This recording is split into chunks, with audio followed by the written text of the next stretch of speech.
I'm going to do a very short presentation and then we will hand it over to Maruthi Prasad, our guest today. So give me 1 second.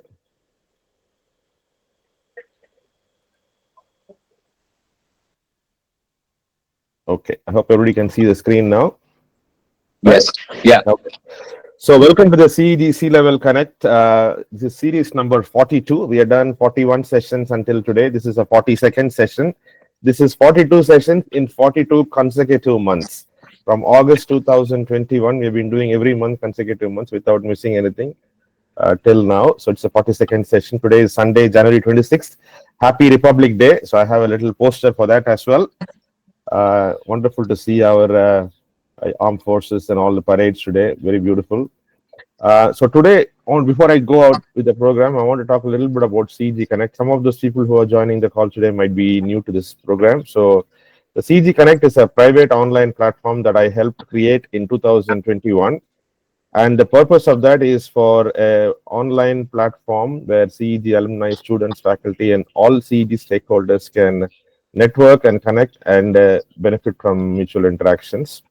cegconnect.com is the website. You can go there and you can see the screen here on the right. It will look like this. You can create a user ID for yourself and password, etc. And then, much like any social media application, you'll have ability to connect with the other users.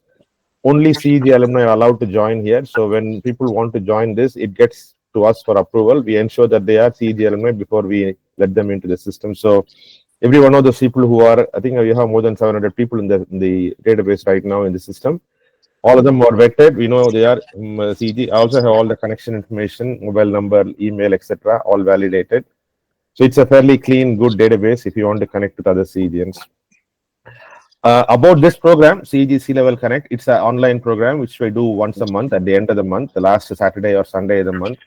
What I try to do is to get a diverse bunch of CEG guest speakers from all over the world, men and women, India, overseas. We have had many C-level corporate executives. We have had many vice chancellors, registrars, deans, and presidents, startup founders, entrepreneurs, MSMEs. We have had IAS, IPS, IFS, IRS officers as well.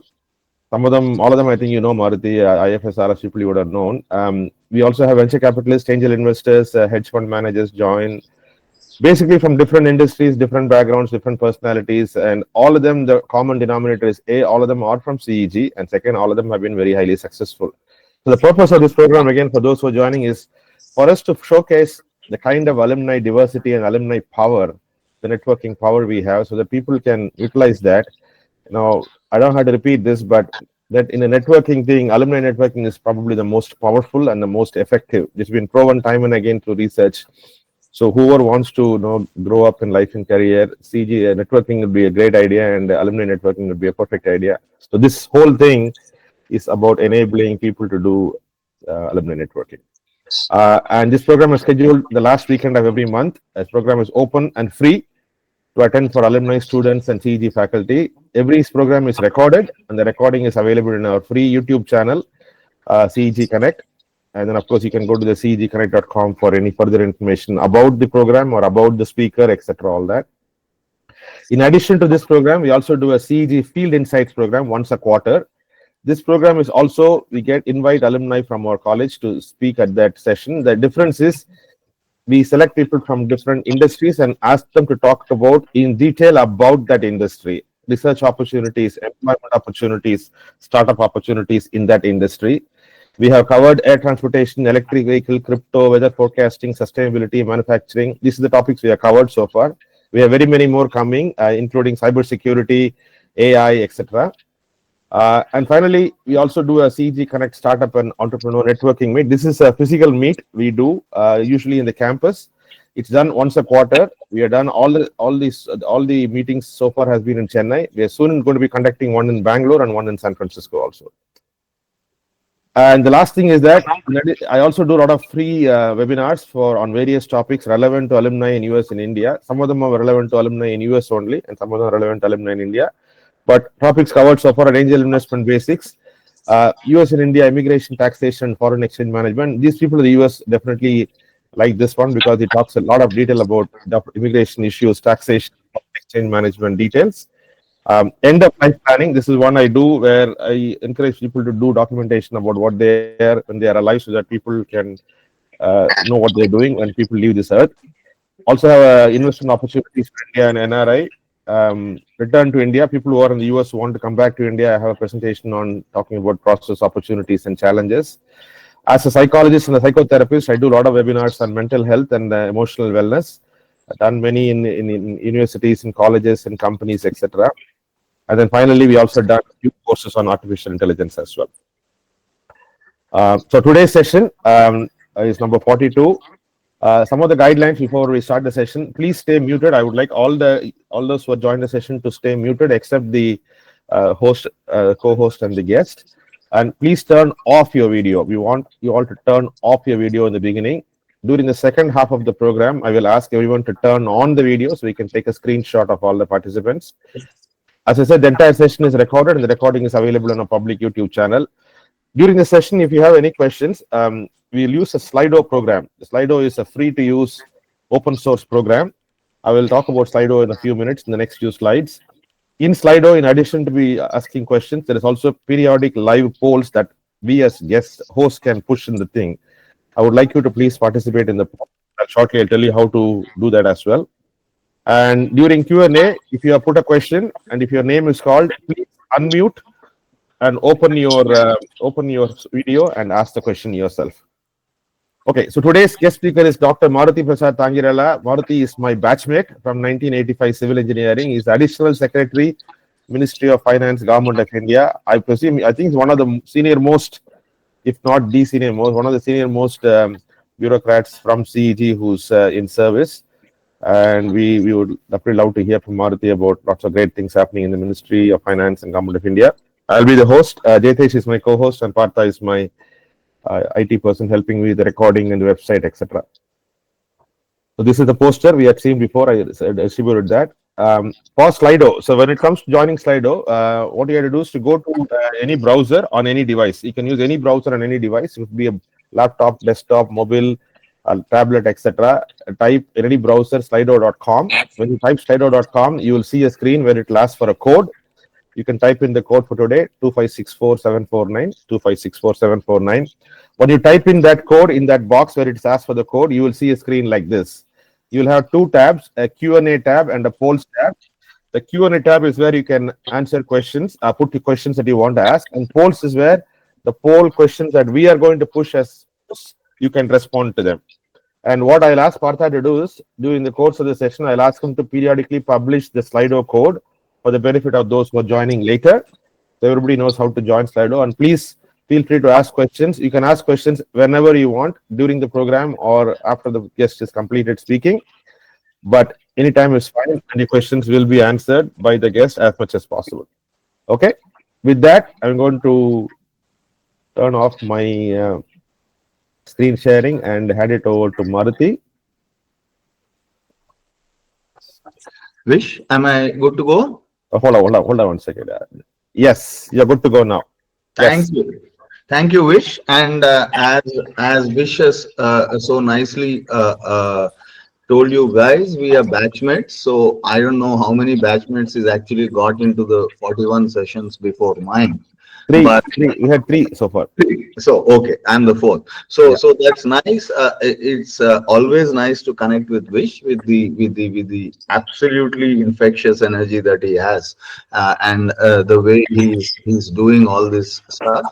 And thanks Jaitesh for being the co-host, and Partha for the technical support. So let me begin by talking about my my journey into Guindy, and I call it Guindy. I don't call it CEG. I don't call it this or that. I call it Guindy, into Guindy, and thereafter.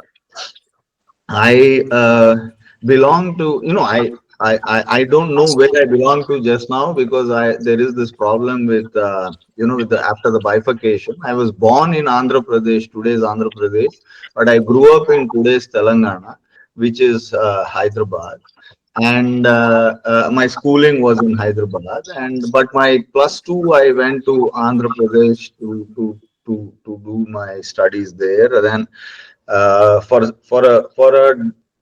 a strange reason, I came to Guindy because actually I was considered to be a sure shot into engineering college in Osmania University, but I didn't make it there. But you see, at that time, and this was Perarinyar Anna University of Technology, College of Engineering, Guindy, they used to do admissions based on +2 percentages at that time, and my +2 percentage was quite high for some, again for another strange reason. So I managed to make it here, and I joined when Professor Vijay Raghavan was the principal, and Professor Palnivel was the head of the Department of Civil Engineering, and we used to be known as Royal Civil. I don't know if that nomenclature still continues, but we took a lot of pride in being called Royal Civil, and so I joined civil engineering. Ours was the changeover batch, which I'm sure would have told you, from 5 years to 4 years. So we did it. In fact, we did it for 4.5 years. For also, not only because we were a changeover batch, but also because we were a little naughty. In our first and second years, and we sort of I think the first strike, which I don't know if that is correct, but the first Yes. strike in the annals of Guindy, the student strike, was done by our batch. And so we sort of I got out of Guindy. I joined Guindy in 81. I got out of passed from Guindy in 85 December.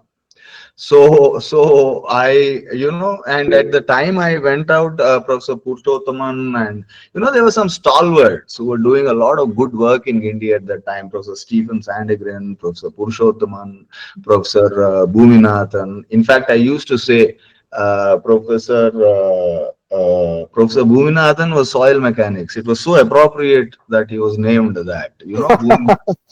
And and we had Professor Karmegam giving us water resources. Again, very appropriate. So we had a very good set of professors who did a lot of good work for us.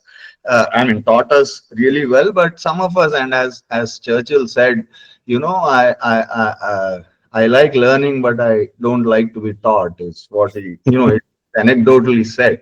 And therefore I sort of learned various other lessons, not so much of civil engineering from Guindy, though I enjoyed the all the labs, the fluid mechanics, the lathe, the carpentry, the everything, every place one enjoyed, one learned a lot. But at the end of the day, I sort of decided that I'm not really cut out to be an engineer. Let me put it that way. So then I went on after that to write the CAT, and I, the common admission test, and I went to IIM Calcutta thereafter, uh, uh, and did my PGDM. Now it's an MBA. I don't know, but I did my PGDM from IIM Calcutta 87, 89, 24th batch. And thereafter, again, I worked for a little over a year in advertising, in Ulka Advertising, which is now Ulka FCB. It's a pretty. It was at that time the fourth biggest. Now I don't know what the things are, but among the campaigns, I sort of put my shoulder to include the Santur Mummy, that was one campaign. The other was Sundrop, that I don't know how many of you youngsters would have seen, but that kid doing somersaults around the puris. So Sundrop was one of the things. The other thing was I also was part of some Amulya, which was a milk powder. Then there was also the Godrej, account that we had. So a few campaigns as account executive. But in between, somehow the bug caught me. I said advertising is also, again, probably, and maybe some of you will accuse me of running away from engineering to management. and then from management into, so then I said, let me try the civil service thing. So I wrote the civil service exam. I was working in Bombay. I didn't even know whether the result had come. I think it's still the same. Bombay doesn't care really about bureaucrats, which is a good thing. So, the result came, and then suddenly one day I get a call from my father from Hyderabad saying, "Hey, Maruti, I don't know, you've been allotted something, this service called Indian PNT Accounts and Finance Service, and you have to go and join for probationary training somewhere." So I said, well, wow, and I remember a couple of my friends telling me that, look, dude, I mean, PNT and all. So I said, what? So they asked me, I was doing advertising. I mean, imagine being in the thick of things and advertising. And this guy is asking me, what will you become? I said, no, I don't know. I maybe become a postmaster general or something, PNG. So they said, do you know that, actually in the buildings, in government buildings, in the corners, around the staircases, people actually spit pan, and are you willing to trade all this for that? I said, no, let me see. So because I was a little fed up, honestly, of the kind of lifestyle that advertising demanded, honestly. Advertising is very hectic, and very sometimes it is very can I say, it can be soul damaging. But with due apologies to any one of you who is doing advertising. No apology needed, sir. It's very true what you just said. No, it is needed, it is required, it is a good, it is a good medium, because we need that exchange to be done. But nevertheless, I then decided so I took a train, I went to, I joined this service.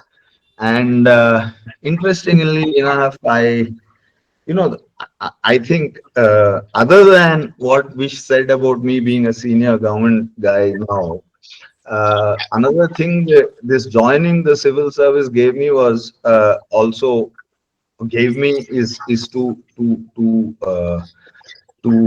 instrumental. But I met my wife, and yeah, Interesting. so she's also a government person. She's from the railway services.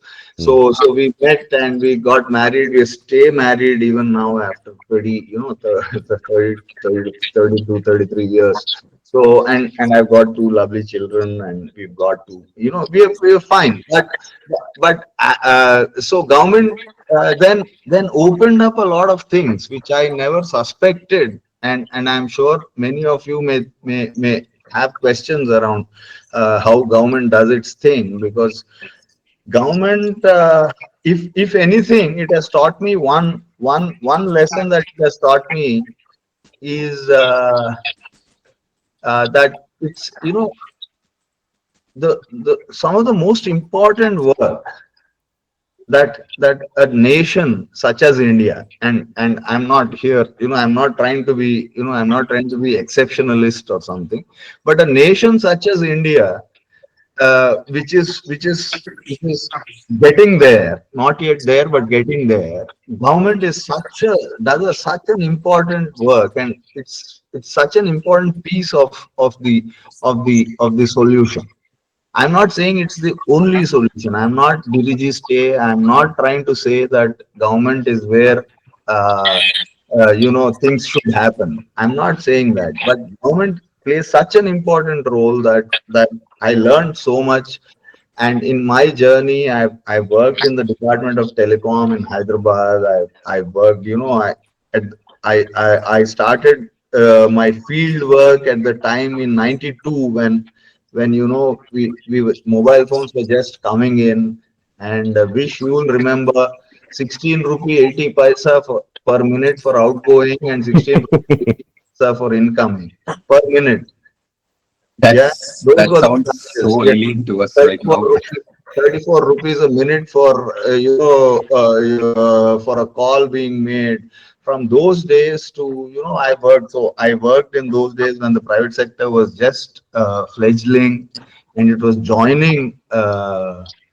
the effort, the telecom effort, because we had to leapfrog in telecommunications, Mm. especially because we were at 2 or 3% density penetration, of landlines. And Mm. from there to today, where we got 88% of penetration, the crores of phones that we have, even if you take away the double, the additional phones that we all have, it is suspected that we have more than 60 crore unique subscribers in this country, or 140 billion, which is a phenomenal, Mm. growth story. So I was part of that growth story when, and I was working mostly in Hyderabad. My wife, Rashmi, and by the way, Rashmi is not. I must also, since I am from Andhra, Rashmi is not from here. She's from UP. She's Allahabadi. So Rashmi also worked in Hyderabad. She picked up languages. She coped with my mother, who's my. I have a younger brother whose wife is Tamil, Ah. and my wife is from UP, and my mother always had only one complaint, that she could never scold her daughters-in-law nicely, which is my and her mother tongue. She would always say that I can't nicely scold my daughters-in-law in Telugu. So she would always had to scold in English, which is not, so she learned, she picked up a lot of things, and then I moved to Delhi in 98. From 90 to 90, 92, 98, I was there in Hyderabad. Then 98, I moved to Delhi. I joined again. The telecom regulator was established in 97. So I joined very early in 98. I joined the telecom regulator. Then I worked in the Department of Telecommunications in Delhi. Then I worked for 2 stints. I worked in the Union Public Service Commission, which may be of interest to some of the 30 odd youngsters who are here and who are below 32 years of age or whatever. I worked in UPSC. I worked as Joint Secretary Confidential, as Joint Secretary Examinations. I was also responsible for some of the damage that we did to the civil service system. I mean, I was part of a couple of committees. I was the guy who wrote the report for the civil service aptitude test, the CSAT. So I was there in UPSC, then I worked in DOT. Then after that, I again went to TRAI under a very dynamic chairman called Dr. Rahul Khullar, who's no longer amongst us, but he was the guy who, the telecom sector was facing a lot of problem because of high price spectrum at that time. The winner's curse of the 3G spectrum auctions. So I was working with them. Then in government again, I worked in government when there was the JPC, the 2G, the so-called 2G matter. I will not call it a scam. I worked in TRAI with around the time of the 2G issue, in DOT as well, and then I took a breather. I went and did a PhD from Jawaharlal Nehru University. Along the way, I had also gathered a law degree and an MPhil. So those helped me to actually get into Jawaharlal Nehru University, JNU Delhi, and do a PhD. And the topic of my research was telecom sector regulation in India, an institutional perspective. I sort of looked at it from the new institutional economics perspective, which is Oliver Williamson, and that so the NIE perspective. So I did a PhD, and it is on telecommunications. Thereafter, I came back. I worked also again in government and in UPSC and TRAI, but also I had a stint thereafter in the insurance regulator, which is the Insurance Regulatory and Development Authority of India. in Hyderabad. I was there as executive director. I worked a little while. I learned the nitty-gritty of the insurance business, which is, let me tell you, is not an easy business. It's pretty complex. The actuarial. If anyone of you guys are good at maths, you should look at, and it's very well paying. You should look at actuarial science as an option, and Hmm. that's free advice from me. So I worked in the insurance regulator for a couple of years. Then I came back to Delhi. Then I was involved in, I don't know how many of you know what is, even now, other day, the pink papers carry the AGR case, the adjusted gross revenue case, Hmm. the case that sank more or less Vodafone. The dues that, the revenue share dues that were to come to government from these telecom Hmm. operators. So I worked on the AGR case. I ensured that we won the case, and we put the sector into a problem. But nevertheless, after that, I again went back to TRAI. I did some work as principal advisor. So essentially, 2 stints in UPSC, 3 stints in TRAI, 1 stint in the insurance regulator. In between, working for government in the Department of Telecom. Thereafter, I came to the Department of Financial Services in August 22, and I've been there for now 2.5 years, handling. I am on the board of Bank of Baroda. I'm on the board of LIC. I'm on the board of General VIC Re, and I'm also on the board of NABARD. So this again opened up a lot of things on banking side, as well as on, a very crucial thing, which is agricultural credit, which Hmm. which you know which was a revelation for me. The kind of things that the banks do and the banks need to do to ensure that agriculture goes on well in this country. And then here I am, but I need to, before I leave, Wish, with your permission, I'll also mention that only a week, 10 days ago, I have been offered the position of member in the Telecom Regulatory Authority of India. So, which I think in a month or so, I will be joining Hmm. for a 3-year term as as a member of the telecom regulator in the country. And so that is where I stand. And Guindy for me, Guindy for me, and I loved it when Vish put that photograph there, because that was the site when I first entered the campus. And every time I am in Chennai, which is not very often, I tried to get a glimpse of that, that building. That iconic building. I'm so proud, and I keep telling all these not sorry, I don't know if they're North Indians in this group. I keep telling these guys that Roorkee is not the first engineering college in the country. Exactly.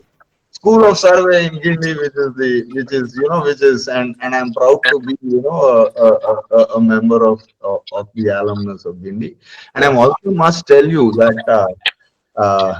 just for the record, and Wish, since you said I may be among the most senior, let me actually, the Comptroller and Auditor General of India today is a Guindy alumni. Oh wow. Yeah, so we have, and there is a Guindy, there are more than upward of 80 to 100 people who are doing a lot of work. Of course, the Chief Secretary of Tamil Nadu is Yes. again a Guindy product. So Muruganandam, right? Yeah. I'm Yeah. really proud of the institution that we've come through, and I think that's it. I would sort of leave it there, and await questions if Super. any. Thanks, Maruti. I think a couple of things I want to tell you is that, Maruti, when he was in college, was a very wild and fun guy. He's still a fun guy. I don't know if he's wild anymore, but he's definitely No, a no, fun no, guy. no, no. That's okay. That's a good description, Vish. I remember Techofest. Yes. I don't know if Techofest continues, Yes, it but does. Very much, very guys, much. actually, as we said, we'll compete with Mardi Gras, and Yeah. we'll do Techofest. Yeah, and we did a good at least two editions of Techofest, Damu and all. It was good fun. Damu, Prabhu, so many of you. I mean, we, Yeah. we did a very good work. And by the way, sorry, Vish, and I also picked up one great skill I picked up in Guindy was my smattering knowledge of Tamil. I follow Tamil fully. I can read Tamil, but I don't wish to speak because I don't want to embarrass myself. Yeah. So incidentally, 2024, Jan 26, we had the Consul General of India in Houston, who's also a CG alumni. He was my guest in the last Republic Day. So Very we are trying to do bureaucrats during Independence Day and Republic Day weekends wonderful. as much as possible. And I think you are the fourth bureaucrat we have in the session. We had IFS, we had IPS, we had IAS before. And I think you are the fourth one, I think. Anyway, thank you so much, Maruthi. That's a wonderful introduction, wonderful narration of your thing. Working in so many multiple departments. So first of all, I didn't realize that TRAI and IRDA are not the same as the department. I thought they were part of the department. Now I No, understand. they are actually independent regulators. This is a third party. The dyadic thing. It's Uh, like the administrative agency. If I can take you to US, uh, uh, TRAI is like the Federal Communications Commission. It's not uh, part of the. It's not part of the administration. Actually. So, So, so so who, there so is who, an arm's length between the regulator. It's like RBI and say Ministry of Finance today. okay. So who does the TRI director report to? He reports to Parliament. Try chairperson. Chairperson. Yeah. Yeah, he reports to Parliament. It's a Not to the Department of Telecommunications minister. no, that's an administrative department. Ah, The budgets are sort of routed through them, ah, but the reporting, because by act of Parliament, ah. the annual report of TRAI will be laid before the Houses of Parliament. I see. Okay. Understood. Understood. And same with IRDA, same with RBI. It's only that RBI is far more assertive probably than the Ah, other regulators. I Yeah. got it. Got it. Got it. Super. So, Jitesh, you want to start with the questions? Yeah, definitely. I think my first question is, so I think you've broken the illusion that I've always had, and I'm sure a lot of my peers also have, that if you have to be a bureaucrat or even work with the government, you will become a stick in the mud. You will have to be this systematic person who will not laugh or can even crack a joke. But here I am seeing someone like you, and I'm genuinely, it feels like a breath of fresh air. It gives so much of hope as well. So take us a little bit through that. No, you went from advertising to something like this. How did your mindset change? How did you adjust, or rather, how is it right now? Is it good for people to also enter? Is it still fun? No. Yeah. Thanks, Jitesh, for that question. Actually, it is goes to the nub of it. I mean, uh, after all, after all, we are in a and that is where I mentioned that as without being exceptionalist, uh, India is still a country that requires a lot of government, Hmm. and Definitely. I guess that will be true for the till if I can say the Honorable Prime Minister talks about 2047. So I guess it will be true to the journey till 2047. And therefore, the point I'll make is this: government doesn't pay you uh, very well, Yeah. but it doesn't pay you very badly either. It gives you a short pension, some sort of pension. It's not too bad. I live, and right now I'm speaking from I don't know on cost to company basis how that will work out, but I'm speaking from the place where this morning's parade happened, right? Wow. Right about half a kilometer away. So Wow. I live here. I've lived here for a lot of my life. So it gives you some of those perks.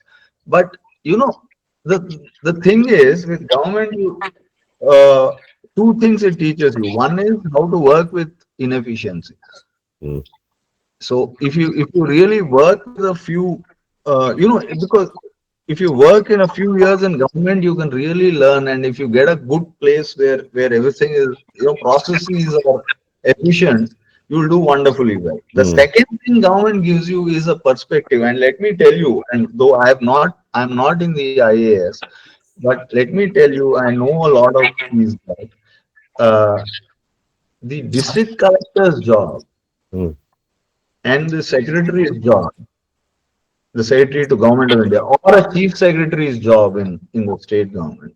These are amongst the best job descriptions that are available in India. Mm. Wow. Okay. Yeah. And if you join around 24 or 25, you join government, you will be district by 30. And that is a CEO of a district who does enormously important work. Mm. Hmm. As agriculture, rural development, technology, IT, road, bridges, he's in charge of a law and order. He or she is in charge of all of these things. And at before the age of 30, to be a CEO of a district is an amazing job opportunity.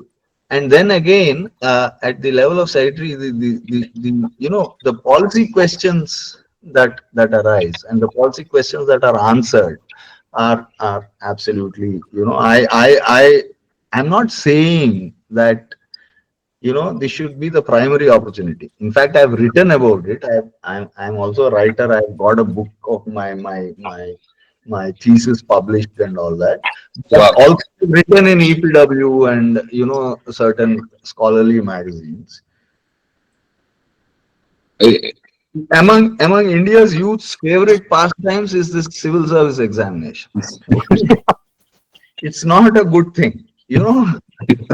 But if you think in a one or two attempts, if someone likes it, if someone gets through, I think they should. And if someone likes the area of working with public policy, grappling with inefficiencies, grappling with the problems, with the 100 myriad problems that we have today, and which we need to solve quickly, I think it's a very, very good career. Mm. I think a lot of students were listening today because we had a session with the students earlier this week.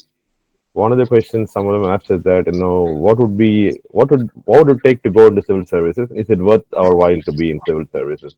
The reason that question is asked is the context is people see people going to private companies, IT companies, and they Making a lot see, of money, which is important. yeah. So the context is that on the one hand you get a lot of money and a certain amount of technology advancements in a private company, but you have a lot more respect and responsibility and solving real world problems for a large number of people. So those are two different types of benefits you have to trade off.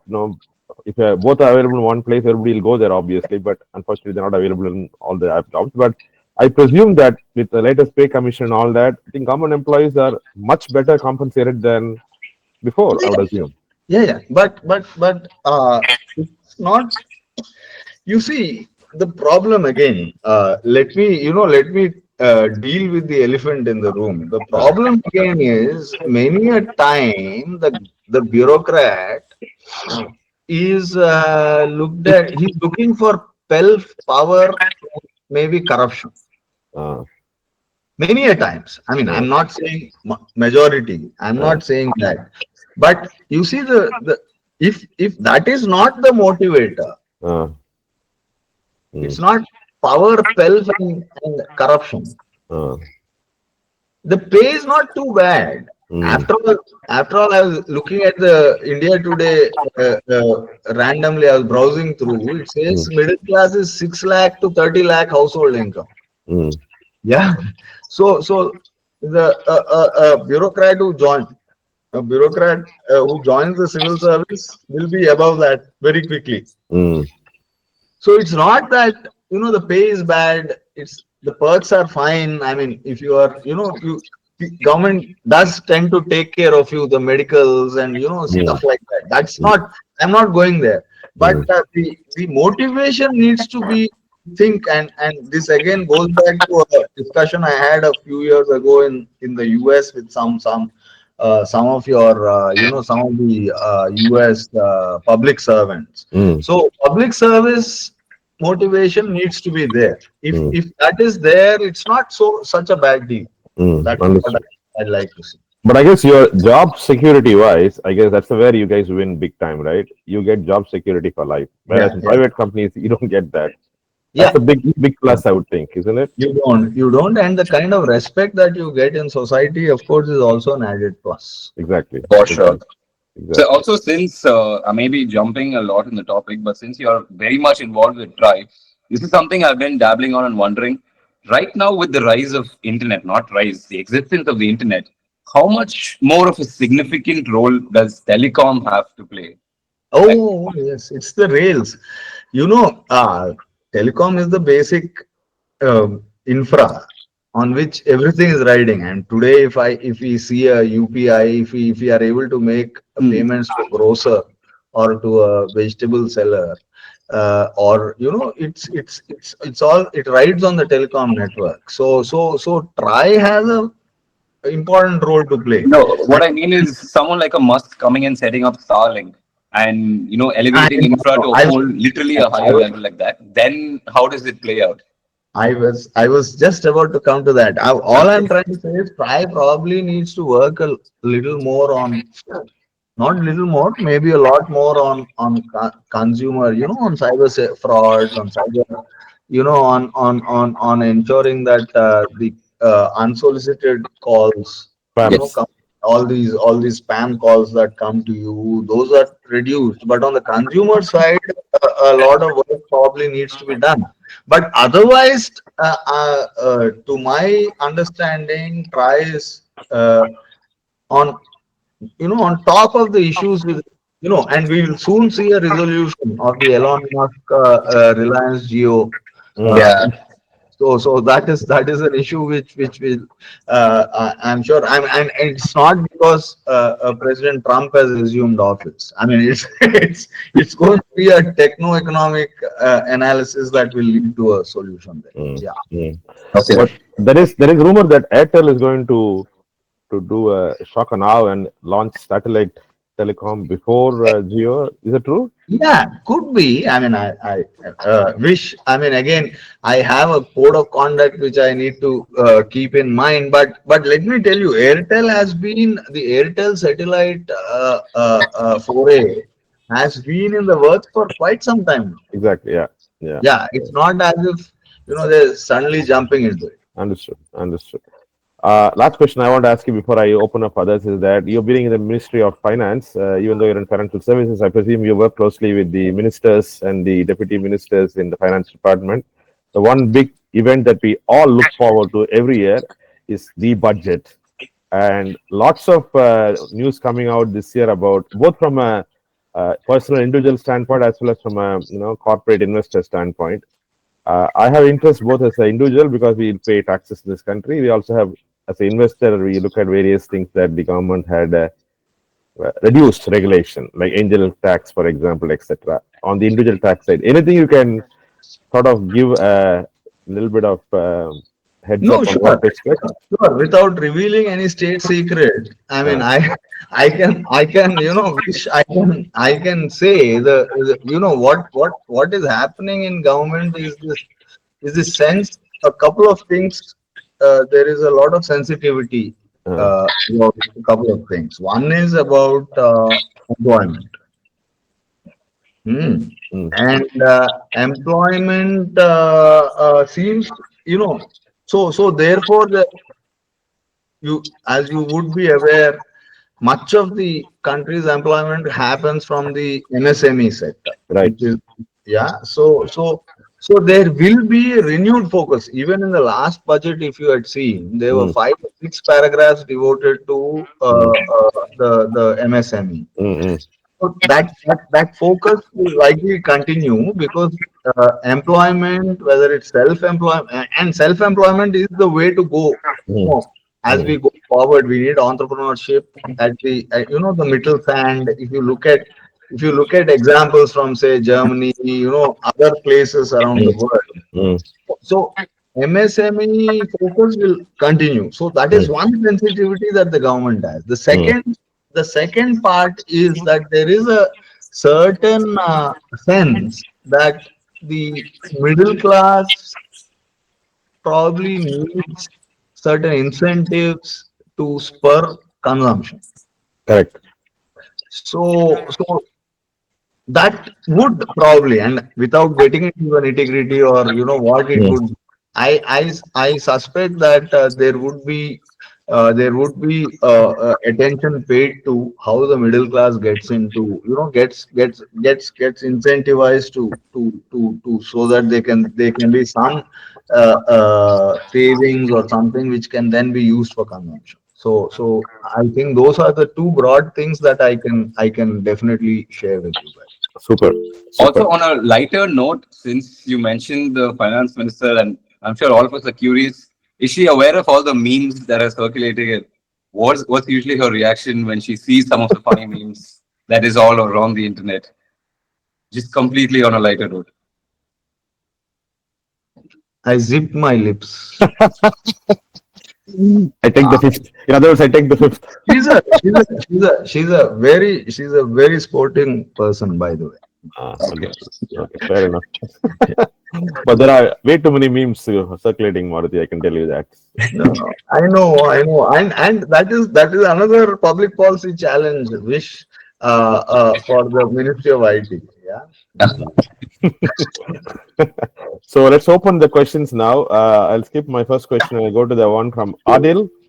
Adil Ahmed, you want to open your video and ask a question. Before you start the question, I want to request all of you guys to open up your video now. We want to take a screenshot. So all participants, please open your video for the next 2-3 minutes. We can take a video while Adil can ask his question. Adil, go ahead. Am I audible, sir? Yes, you are. Yes, Adil, you are. Greetings to everyone present. Yeah. So thanks for the opportunity. So my question is like being an engineering student, I don't have lots of knowledge in like to attempt an UPSC exam. So from where do I start from, and how do I build my knowledge in the next 4 years? Like in the non-technical side, where do I start from? Adil, can I ask you a question? Are you in the first year? Yes, yes, sir. Good, good. Yes, sir. Thanks, Adil, for the question. You are in a brilliant place as far as gaining, a perspective and gaining knowledge is concerned. Let me tell you, Chennai is home to another great institution called the Hindu. Yeah. While I am not trying to tell you to subscribe to their views, what I can tell you is that that newspaper can really give you a lot of perspective as long as you can go to the center pages, to the opinion and editorial pages, and read the two editorials and the 4 or 5 opinion pieces and the data, analysis that they do every day.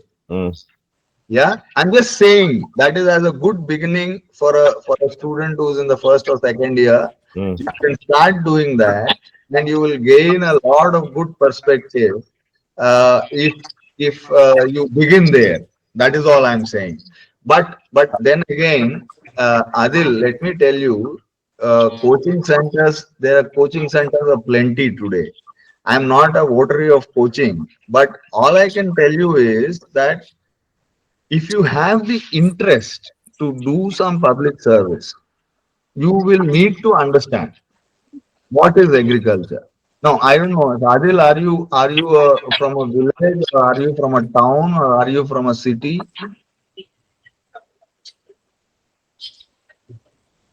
Adil? Adil, anyway, I'm so from Chennai. you are from Chennai. Very nice. So now the question, and I grappled with it when when I was a youngster. Many of our city guys, we don't know much about agriculture. We don't know much about rural development. We don't know much about irrigation. We don't know much about all of these things about animal husbandry, how to So the if as long as you have the interest and the enthusiasm to pick it up, you will get there. That's not a problem. Today UPSC allows us to answer question papers in our mother tongue also. So that's not a problem. English is not the problem. The issue really is how do we gain perspective about many of these, what are the so-called general studies papers. And my suggestion would be to begin at least with you specifically, or people like you who are in the first or second year, would be to begin with the editorial and opinion pages and the data points that the Hindu gives. And also they have one more 2 pages these days, which talk about current issues. So if you start doing that, it'll be, I mean, I don't want to sound like a coach, but I think it'll be a good beginning. Understood. I think the question really, Maruti, is what people are trying to ask is that they all know that if civil services is a career that we can proceed. Unlike other jobs where they seem to know how to get there, like an IT job or a manufacturing job, there seems to be It's a very a fun. pattern, a road laid before, and people have traversed that road, and But this is something new. Now, although having said that, I am now personally aware there are more than 100 civil services bureaucrats from CEG in all levels, all possible. I didn't know about the CAG, which is amazing. I definitely want to get to know about that person for sure. Oh, Um, mechanical. oh wow, amazing! 86. Yeah, 86 mechanical. yeah. Oh wow, amazing. So that the question people are asking is that we want to be aspiring to be civil services. A lot of people who come from small towns look at the district collector job as the most prestigious job they want to be in, and while the aspiration is there, the question is how do I get there and what do I have to do? And the third question is, as an engineering student, are you using your engineering skills effective manner to be in civil services, or is it Yeah. spending time on And things you're not going to that's use? a googly that will be thrown once you reach the interview stage. Ah, But let me also tell you that upward of 2/3 or more, maybe even, I don't know the latest numbers. Guys and girls who are getting in are engineers ah, today. mm, So that's a question for dummies. ah. It's it's not what is engineering skills. I mean, tell me what are the engineering skills that say Sundar Pichai or a Satya Nadella uses. I mean, I am not I'm not too clear about what Sundar Pichai would use as an engineering skill. I can tell So you, I can answer the question, Maruti. I used to be a CEO of a public listed company in the US, running an yeah, IT services company. I used zilch of my mechanical engineering there, actually. exactly. In fact, I could have used your example. I mean, what I'm trying to say is, it's fine. Engineering gives you a certain way of looking at things. Correct, Engineering gives you certain skill sets, which correct. are math. Today by the way, I mean, let me put it this way. Today the governor RBI is an engineer. He's a computer science graduate from IIT Kanpur. Mm, Yeah, he's worked 30 odd years, 34, 33, 34 years in government. Is today the governor of RBI. mm. And because of some personal interaction, I know he does his own spreadsheets and all that. Yeah. Wow. So if you have those skills, it's fine. I mean, and I know one tri chairman that I had, one Dr. Rahul Khulla, who was an economist. He would write some equations and give it to me and say, you bugger, you bloody well, do this and solve this problem and then get it. So I'm sorry to use, I hope it's politic for me to use words such as this, but the point is, at the end of the day, whatever skill set you have. Now, if I know Tamil, I will use Tamil. If I know mathematics, I'll use Mm. mathematics. If I Correct. know civil engineering, I'll use in my life. So I can use it in my career. Mm. No, no. If I'm Yannick Sinner, I will use it to my advantage, right? Mm. Got it. Super. Yeah. So Super. So, other questions, Mr. Ramakrishnan, you had a question? Do you want to ask a question, sir? Uh, Thank you very much. See, I worked in the IT industry. We used to have a lot of these reviews, like a specification review, design review. The same logic, if suppose the FM is going to present the budget, before it is coming to the final shape and say, speaks in the parliament, how it is internally reviewed. And how do you allocate funds to various states or sectors? Yeah, That's my question. interesting question, sir. Interesting question, sir. It is, let me assure you that it is reviewed probably, probably at least half a dozen times, each of these reviews. So it's not that, it is done randomly. Of course, I mean, obviously, I'm sure that is not the intent of your question, but it is reviewed. You see, what happens is it is actually, uh, I'll not call it a bottom-up approach, but what happens is the first stage of budget making is to generate ideas and proposals from all the line ministries. Okay. Okay. Yeah, all the line ministries then actually generate certain ideas, then they say we want, and then they make a claim on resources. Oh, okay. Got it. They make a claim on resources. Got it. Correct. And therefore, since it is the government of India's budget, each of these ministries will also then have the claims will also contain the state government's requirement. Okay. Because Okay. because there are, I don't know if how many of you are clear, but there are what is called central schemes, and then there are what are called centrally sponsored schemes. Yes. Okay. And then there is also the Finance Commission, which gives 41% as of now to the state government from the taxes that are collected. Okay. So, there are central schemes and there are centrally sponsored schemes. The centrally sponsored schemes have a component of state government expenditure. So all these are first collated. They're just tested. And then they are put through the microscope, the mill, in the Ministry of Finance. Okay. Now look here, is this a national priority? Does it align with the priorities that the government of India has? And that is where obviously the political economy question.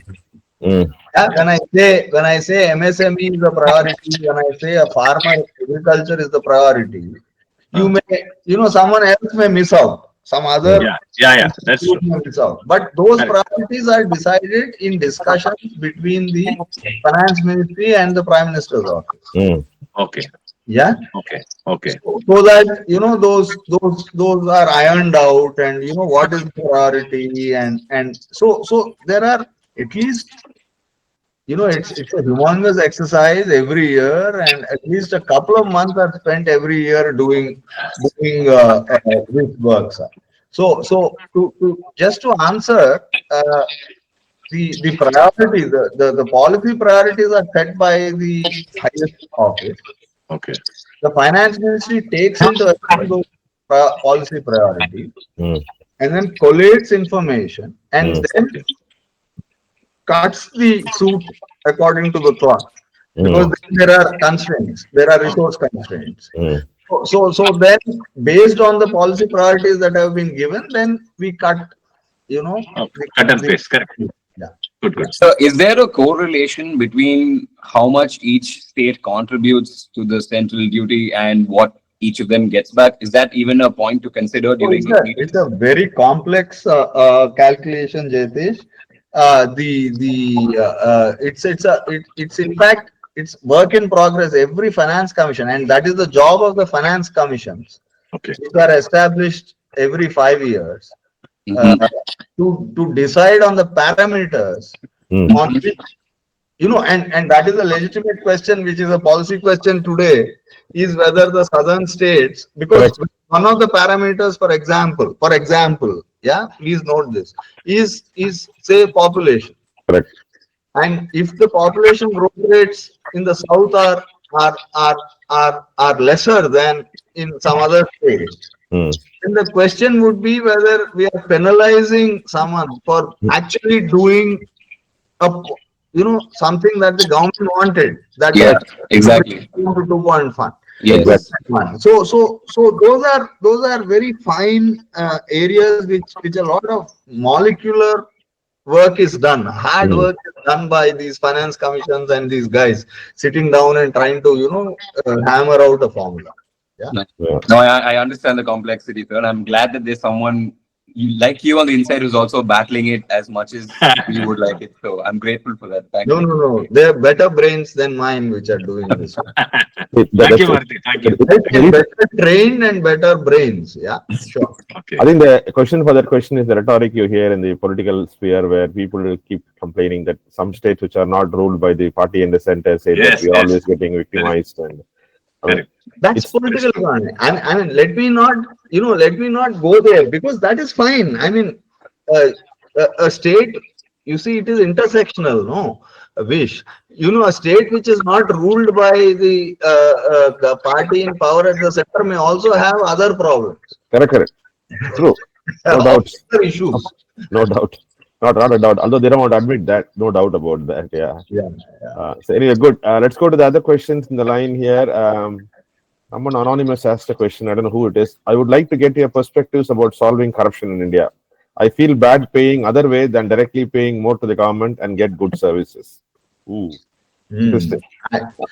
I don't know whether I'm even competent to answer this question Uh, because you see uh, a lot of guys have been talking about corruption. I don't know if any of you are aware of a recent Chinese uh, study based out of China. mm, Someone from outside did that, and mm, they say there are two kinds of things. One is corruption, which is in the nature of extortion. mm, That is, since I hold some power over you, I will do that. But there is mm, also corruption in the nature of apparently, and I'm not endorsing this. Huh? mm, Apparently, corruption in the nature of speed money and getting things done. And uh, and the economists who did this study claim that the second kind of corruption may actually be beneficial to the growth rate. mm, Yeah, so that actually I agree with that unofficially. countries grow because of that. It's only when you become an outright a thug uh, and extort from people that is bad. But I'm not without endorsing all of that. uh, The issue with corruption is that oh, all of us are complicit. I agree with that. Hmm. In one way, shape, or form, I think every single individual has done it. Yes. No, no, It and may not. that is the wish.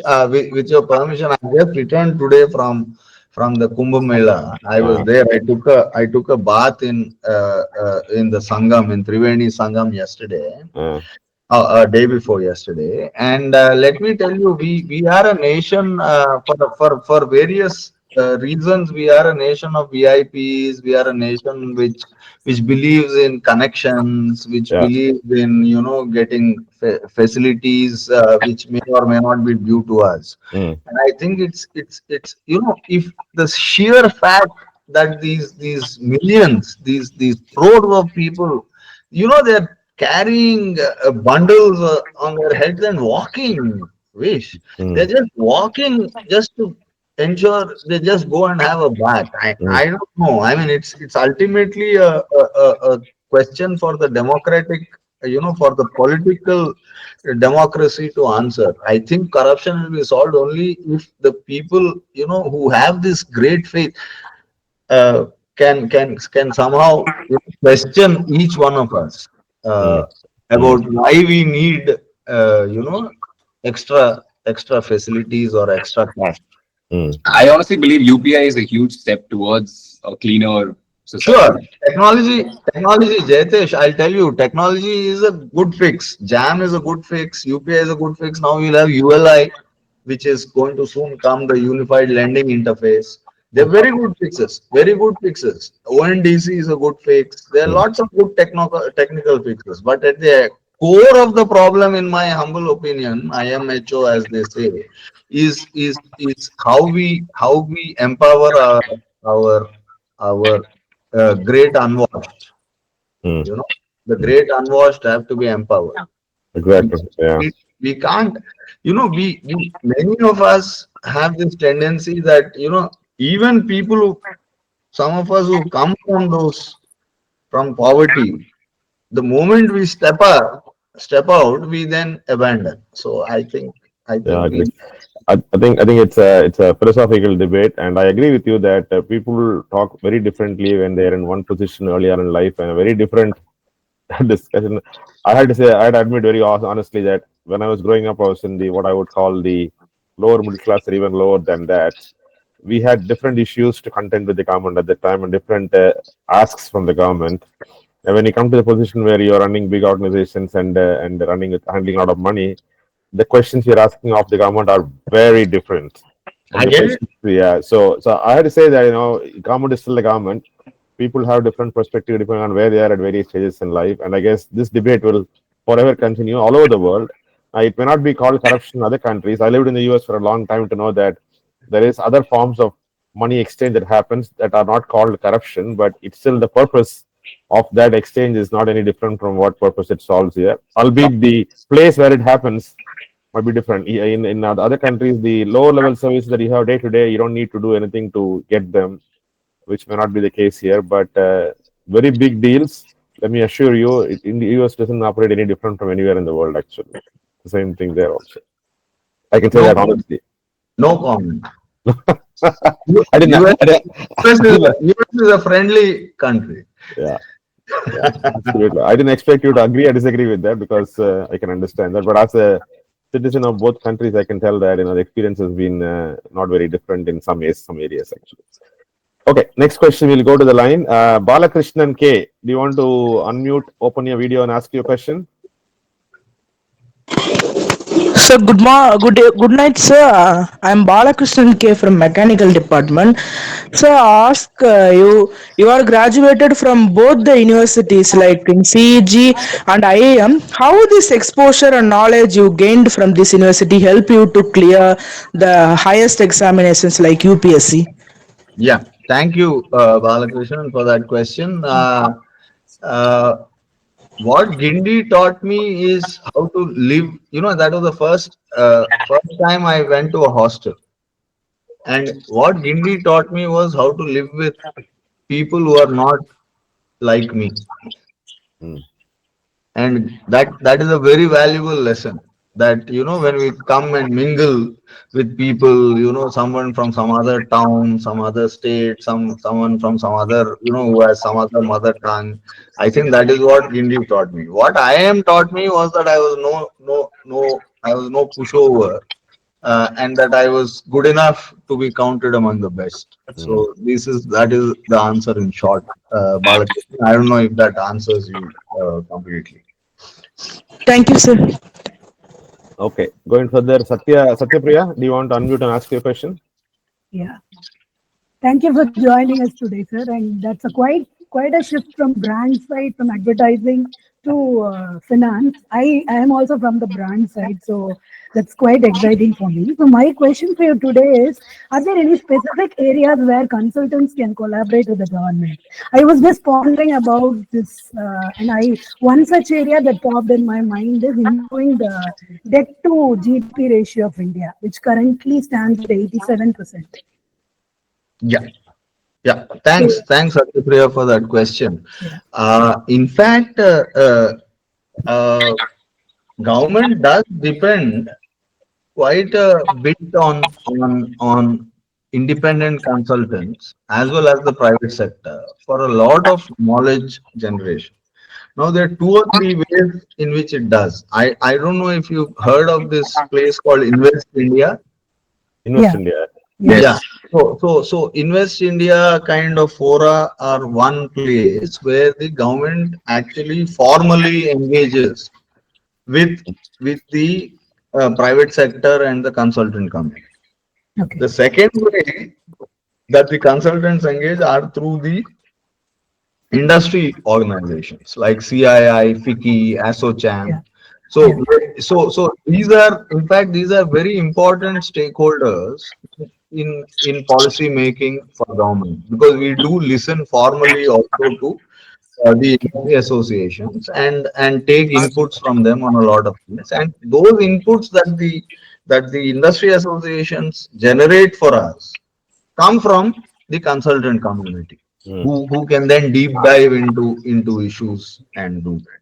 Then finally, the third way in which government engages is to actually deal with the departments themselves. Each individual department does deal with consultants, not just the big four, Okay. but also with others. You know, in generating policy papers, Yeah. in generating data, international experiences, collating all that. So that is another way in which they do. In fact, just to add to that, with academic institutions again, we also engage. So between the collaboration between academic institutions and consultants also takes place. So there are very formalized channels in which government engages with the consultant community. So I don't know if that helps, Yeah. but MEITI, for example, MEITI is the Ministry of Electronics and Information Technology. They have a great interface in which they encourage fintechs, consultants, and all to actually come on board and do work for them. I think Sure. during the Aadhaar creation, Maruti, some of us from the IVCA, the Indian Venture Capital Association, we were formally asked to present our views on a whole range of topics, specifically on investments into India from abroad. How do we deal with private investments, unlisted companies, etc. All that. I wouldn't say every one of what we said was taken because we were saying things that we wanted to have. That's not necessarily what everyone in the country wanted to have. But I had to say that the angel tax issue, which was hanging on our head for a very long time, finally got resolved in the last budget. And I had to say that's a huge relief for investors. It was really, I had to say the word, it's really a dog for us to deal with for a very, very long time. Fortunately, we got that from the financial Let's see. sector level. Let's see if the STT gets solved this time. STT would be a really good one. It would be a really good one to get rid of. Let's see. Exactly. Let's see. I'm not. I have fingers crossed. Understood. Understood. Super. So next question from again anonymous. If I wanted to join in any PSUs, from where I have to start and what are the ways? Very broad question, Maruti. Yeah, PSUs essentially they do their own graduate engineering exams. I mean, they do their GEPs, each of them, and it'll depend on you have to keep sort of tracking their advertisements. They usually have an annual engagement of graduate engineer trainees, which they do. So you'll have to keep track, maybe visit their, ensure that you visit their websites every now and then, and also look at the advertisements that they release. Super. Finally, again, another anonymous question. 66% of tax is paid by poorest people of India. The top 10% owning 75% of wealth pays only around 3%. How to reduce such disparity, which is a major concern. Yeah, I will only ask you. Thomas Piketty has some answers, but there are counter arguments that actually wealth creators should be encouraged to create wealth rather than be taxed. So the 66% pay tax is unfortunate. 66% of the poorest pay taxes. I agree is unfortunate. But the point really is that those 66% need not be so poor. They should be, sort of brought up to a level where they can, not feel the pinch of paying the indirect taxes. I guess what you're saying is they're paying indirect taxes. Yeah. So the pinch of the indirect taxation should not affect them, and that is where we need to, probably improve their incomes. That is where I'll I think the perception of the amount, percentage of my income I'm paying in taxes in one way, shape, or form, direct, indirect, etc. For people who are earning a certain amount of money, which may be in a certain bracket, versus people who are earning more in the higher bracket, because of their leveraging the knowledge of those tax laws, etc., seems to correct. indicate that people at the lower end of the bracket are disproportionately paying more percentage of their money as taxes compared to the one at the above. Now, this is not an argument only in this country. In fact, the biggest argument that is going on in the US right now is exactly the same as well. The administrations that come after each other have a very different perspective on that. The current administration, who just took office, is saying that we should encourage those people at the top for them to create more jobs and create more opportunities, and going and taxing them would be counterproductive. But that's not the position the previous government took. Sure. So I guess the same argument apply here in terms of Who do you tax and who do you not tax, and how do you Correct, but just to add to that, I mean the it is starker. The debate is starker here because the bottom half is actually, you know, the per capita are not good enough. correct? Great, great. Praveen, you have a question? You want to unmute and ask? Praveen, Yes, sir. Yes, sir. So, you said about you worked in agriculture for some time. Can you elaborate on what kind of work you did in the government of India in the field of agriculture? Yeah, one of my job responsibilities in the Department of Financial Services is to deal with agriculture credit. Now, agriculture credit is the way, the point is that for short term and long term agricultural requirements, credit has to be enabled to the farmer, to the fisher, to the dairy farmer, to the, you know, so this is part of my remit in the Department of Financial Services. And just a point, a data point from somewhere around seven, you know, the agricultural credit, the ground level credit to agriculture that is given to India around 2013-14 was about 7 lakh crore rupees. Now today, this year's 24-25, the target is 27.5 lakh crore rupees. 4 times. Yeah, yeah. So we are not, you know, it's a humongous increase in the past 10 years that has taken place. However, there are regional disparities. In fact, the south is flush with agriculture credit, and it may surprise you. Some of you who come from agricultural communities or rural areas may feel that it is still not enough. But the south has a disproportionately high share of agriculture credit. Whereas if we consider the northern and the eastern and northeastern, the agricultural credit share is very low. And the gross value added, the share of the credit to the gross value added in agriculture in the south is more than 100 or almost 100, whereas it is, you know, it is in the low 20s and 30s in some of the other parts of the country. And that is a concern which we are trying to address by trying to encourage, you know, better credit linkages to avoid these regional disparities. That is in a nutshell. The nuances are many. I don't want to bother you with. Understood. At a high level, it makes sense. Yeah. Thanks. Sriram, you had a question? I think it was the last question, I think. Sriram? Am I audible, sir? Yes. Thank you for the opportunity, sir. I am Sriram from Mechanical Department. My question is, India have a lot of youth looking for jobs. For this, we need a decentralized system rather than centralized focus. Indian government also looking to improve these things on rural development and agriculture. But there are a lot of programs for startups that improve the centralized sector.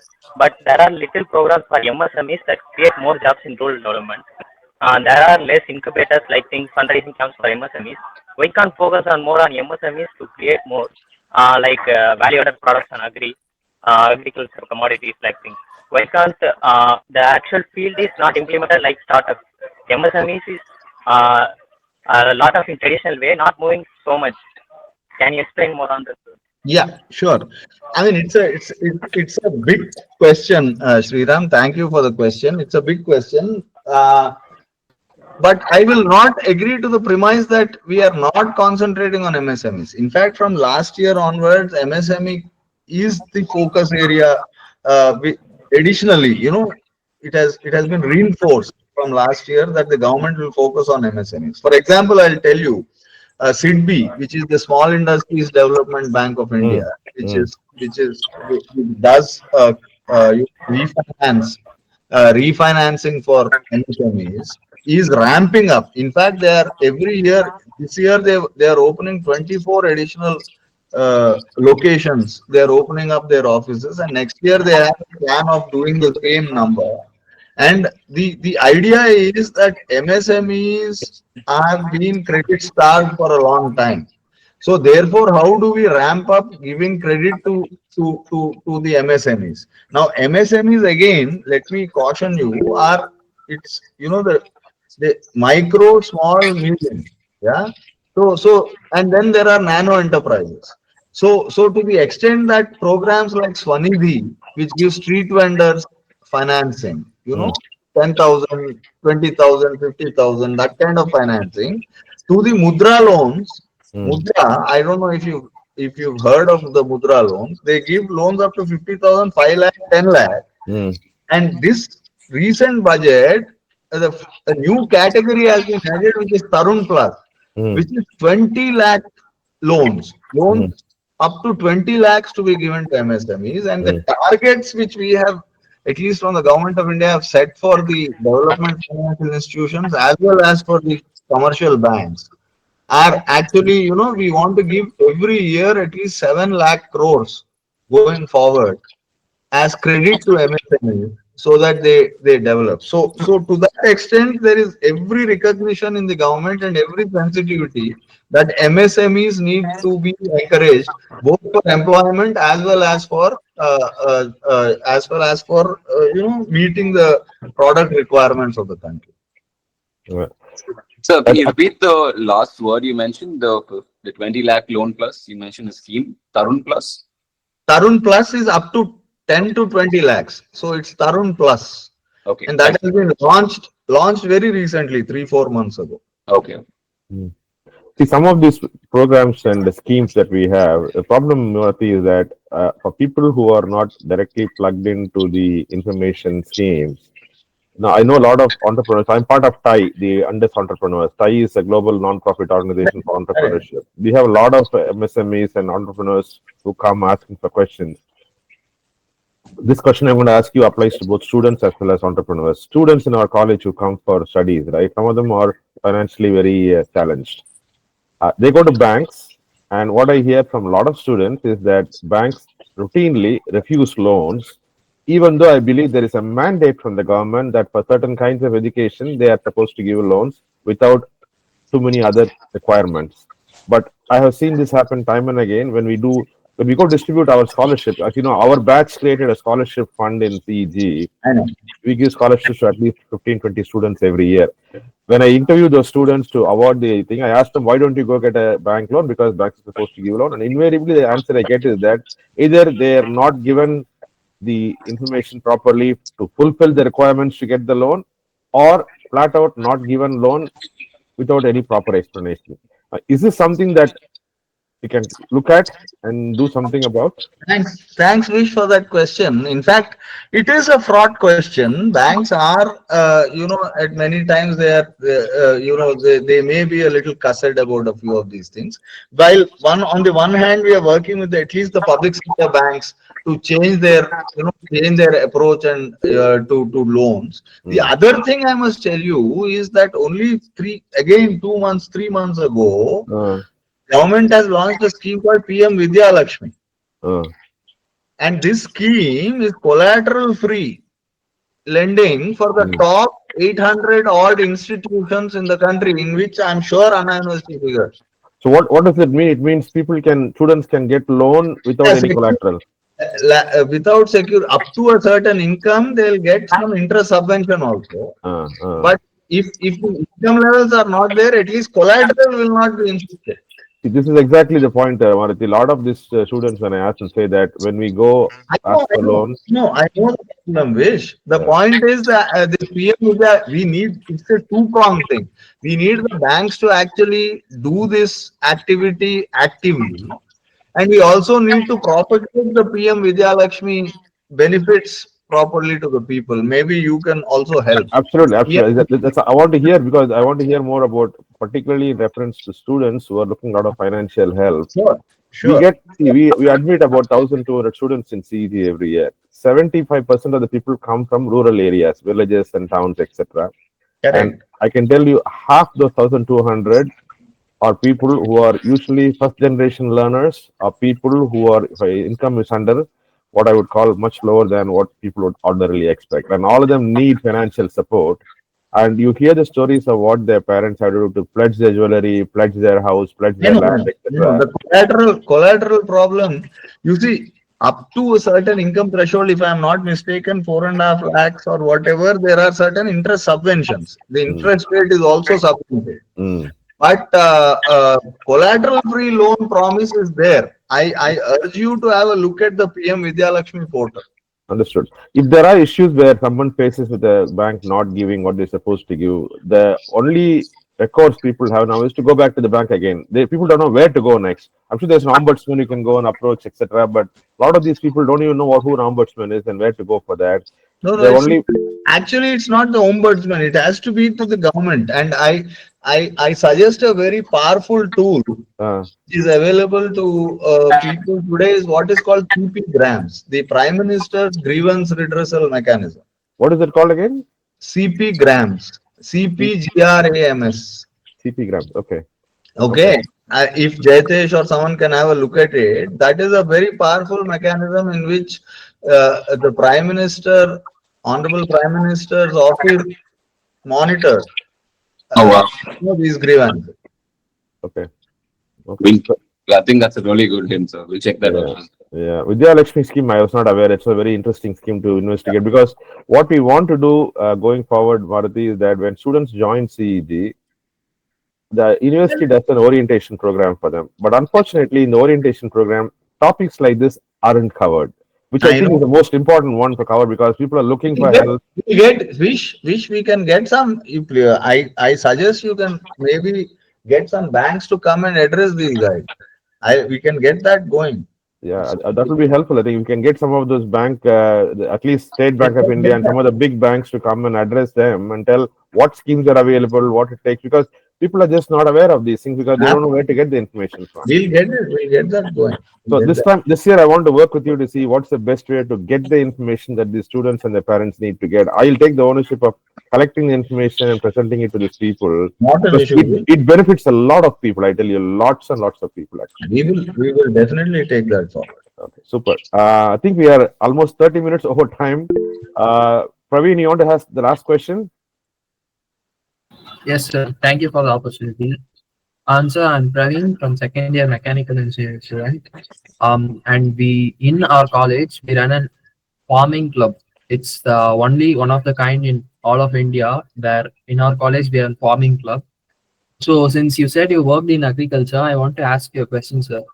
From the top level, what are the problems that you see that farmers currently face on the everyday life that needs to be addressed, and as a student club we can address that? Interesting question. Actually, the timing of the credit, the farmer today does not get credit when he needs it. There are many government schemes, but including what is called the Kisan Credit Card, the KCC.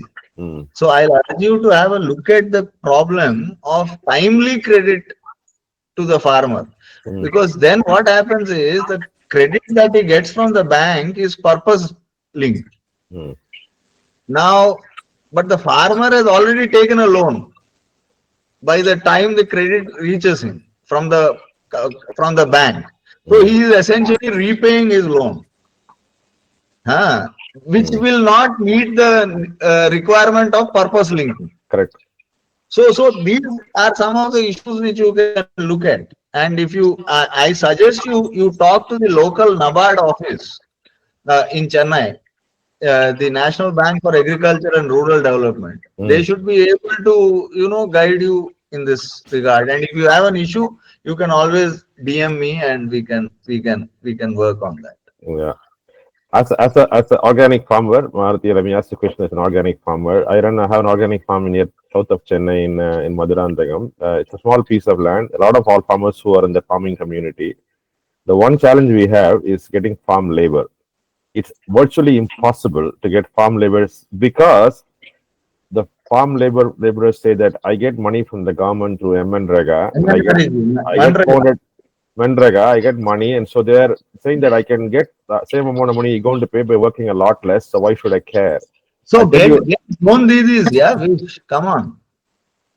Now you have drone DDs for much of your work. They can do your fertilizer, your pesticide, your, a no, little bit. we are in fact the farm that I have. The purpose I wanted to get the farm is to do It's create a organic. It's organic. Fair enough. not it's a sandbox where I want to have the agri-tech company startups that I'm working with to experiment with their ideas on a real life in the farm. And so that's what the purpose of creating this whole setup is. And while we are using drones, we are using all this latest sensor-based agriculture, drip feed, etc. All that things like removing Weed. the weeds. That's something that there's no automation available yet for that. And even to do that, like we just put groundnuts. The weeding is going to happen in the next 2 weeks. We are starting to look for labor now and seeing hope we can get someone to do it at the time. The program, I think, Mandraga was meant for a certain purpose. I guess it does good in some areas. It also causes problems in some other areas. Anyone has thought through that in the government, or is it even government is aware of these issues? Yeah, it is aware, but you see, again, Manrega is a response to a felt distress. Hmm. Now, if it has distorted the farm wages, then we will, I don't have a ready answer, which we can probably discuss this directly. Definitely. I would definitely want to engage with you because this is a challenge not only in our area. I've spoken to farmers in the entire state because we work with them to understand best practices. And when we go, we ask them what are the biggest challenges. One of the biggest challenges we constantly hear is the availability of farm labor. Sure. And particularly in I don't know about other states, but in Tamil Nadu, we definitely have a No, problem. but South is anyway pampered, yeah. Anyway, I'll come back. We'll discuss this separately. Exactly. Thank you. I honestly sometimes I feel I feel you, sir, because you're like, if we do good, also it's a problem. If we don't, also it's a No problem. problem. Nothing. Sometimes I'm always curious, how does your mind work? How do you deal with so much of stress? You know, no matter what you do, there will always be some kind of an issue that arises. No. I used to. I mean, for the some time now, I have not been doing, but I love to jog for 4 or 5 kilometers 5 days a week, and that then usually clears my head. So there's no. And I Fair think, I enough. think, I think the what point Jay is saying that whatever decision you make, however great it might be I for know. some people, it's not going to be considered great by some other people. No, but And that's the nature of public policy, and that's the challenge which I offer to anyone who is even now interested in joining the government. So I guess you got to have the mindset to be able to deal with that. See, Yes. in a private organization, when we run private organization, right? As a CEO, I can But tell you that's a that. different challenge. That's a different challenge. Yeah, I'm not. There are no hierarchies here. No, what I'm saying is that in a private company, we have targets, we have certain strategies, certain objectives, and as long as they can get those objectives, the same budgeting process you describe also happens in a private company. Different departments put their ask needs, etc., and there's always a constant tension between the department thing I got more, I got less, etc. That's all the same, but it gets resolved at the CEO level, and then whatever the benefits we get and the profits we get distributed. So scale is small, and the shareholders are generally people who are also not too many people, much like what I come. In your case, shareholders are the entire public. The whole Correct. country is a shareholder for you. Voting population. A voting population, and that is where sometimes decisions or the No. I was get skewed. the recent issue of economics. I was reading that Robert McNamara Uh, was very reluctant to take over as defense secretary in the US. Even after heading, all the work that he did Right. as corporate, CEO. Yeah. So yeah, sure. I mean, why not? Yeah. Anyway, thank you so much, Maruti. It was a longer session than what we planned, but I think it was very interesting exchange and questions. I know that I'm glad I could sustain some interest from a peak of 35. I think we've come to 25, but that's fine. I mean, still that's good. far more than you told me would be attending. Oh, that's I really I should also say that, sir. I really appreciate you for your candor more than anything. Was really not something I had expected. I had seen a lot of businessmen and CEOs on the show who exhibited a lot less candor than someone who would rather be a lot more wary about it. So thank you for that. That was Thank you, genuinely Jatish. amazing. Thank you, Jatish. Thank you, Vish. Thank you all. I mean, I joined Perarinya Rana University of Technology, College of Engineering, Guindy, Now we are CEG. I'm so glad to be actually interacting with all the youngsters and all of you, and young at heart, like Wish. Yeah. Thank you. And special thanks to Praveen. Praveen is a student in the second year. He's the one who was Yes. able to assemble a whole bunch of students about Very this nice. program. Thanks, They Praveen. they have we met with and I met with the team of about 50 students recently, and they gave us a lot of ideas on what kinds of topics and what kinds of speakers they want.